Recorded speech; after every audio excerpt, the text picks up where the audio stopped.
Salut à tous. Cette vidéo constitue la seconde partie dédiée à l'histoire de Kimpavita.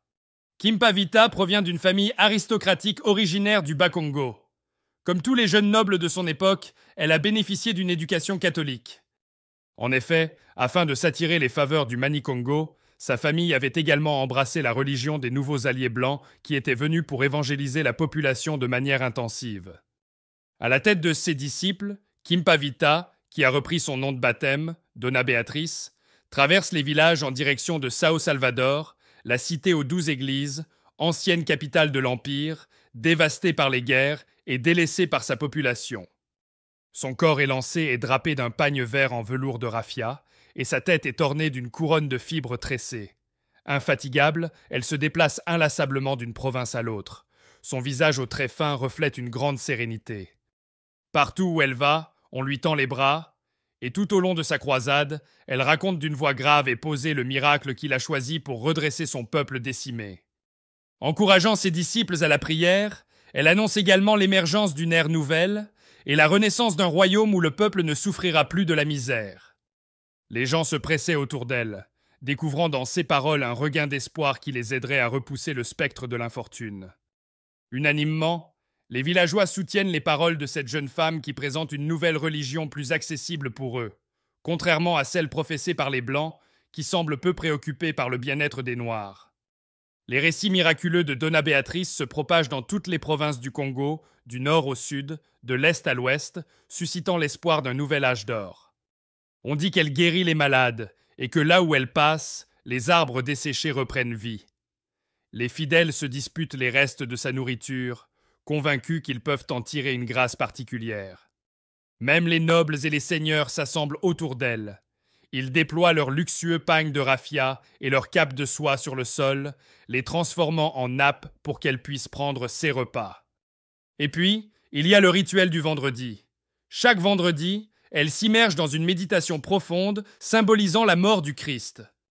Portée au rang de prophétesse par les foules, Kimpavita décide de se rendre auprès du Mani-Congo Pedro IV, réfugié avec ses partisans sur le mont Kibangu. Son objectif est de le persuader de retourner à Sao Salvador, jadis capitale d'un Congo unifié. Pedro IV est issu d'une lignée royale, fils d'un prince Kimpanzu et d'une noble Kimuzala, occupant le 3e rang dans l'ordre de succession. Dans l'espoir que sa filiation puisse servir de compromis, il avait été choisi pour occuper le trône.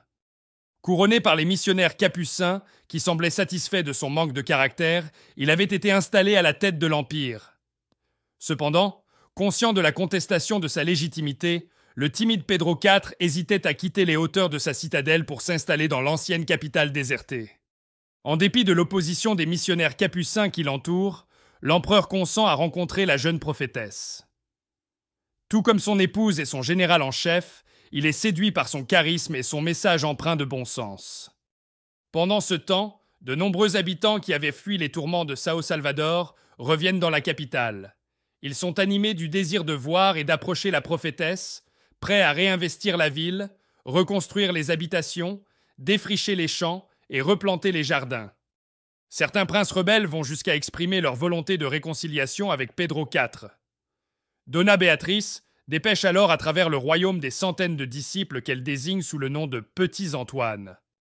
Leur mission est de continuer à propager son message jusqu'aux confins du royaume, encourageant les seigneurs de province à se joindre au mouvement en faveur de la paix et de la restauration de l'Empire.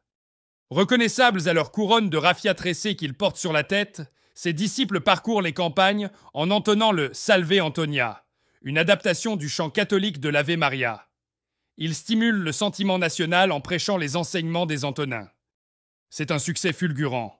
Des communautés animistes y adhèrent en grand nombre, et des clans aristocratiques commencent à se détourner de l'Église catholique. En moins de 2 ans, Dona Beatriz établit les bases d'une nouvelle Église africanisée, fusionnant des influences catholiques avec des pratiques traditionnelles.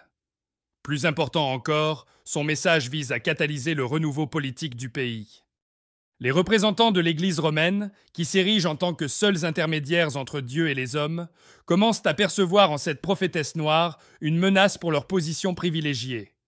Ce mouvement populaire est jugé trop dangereux pour le laisser prendre de l'ampleur. L'empereur, isolé sur la colline et éloigné de ses sujets, devient plus facilement contrôlable. Les missionnaires ne peuvent tolérer la restauration d'un empire fort qui raviverait le goût de la résistance chez les Congolais. Établis dans la colonie voisine d'Angola, les Portugais attendaient l'opportunité idéale pour unifier tous ces territoires en une vaste possession. Manipuler le Manicongo Pedro IV ne leur semblait qu'un jeu d'enfant. Ils le convainquent que l'influence de Dona Béatrice éclipsera son pouvoir et le mettra en danger. Bien que le Manicongo hésite, craignant de contrarier le sentiment populaire en arrêtant Dona Béatrice, les missionnaires capucins ne ménagent pas leurs efforts pour le persuader au nom de l'obéissance à Dieu. Finalement, Pedro IV ordonne la répression du mouvement. Dona Béatrice a tout juste le temps de fuir et de se réfugier dans la brousse avec quelques-uns de ses disciples. Traquée, elle y reste cachée pendant un certain temps, donnant naissance à son enfant, le fils de Barreau, son fidèle compagnon de route. Cependant, les soldats la découvrent pendant qu'elle allaite son bébé.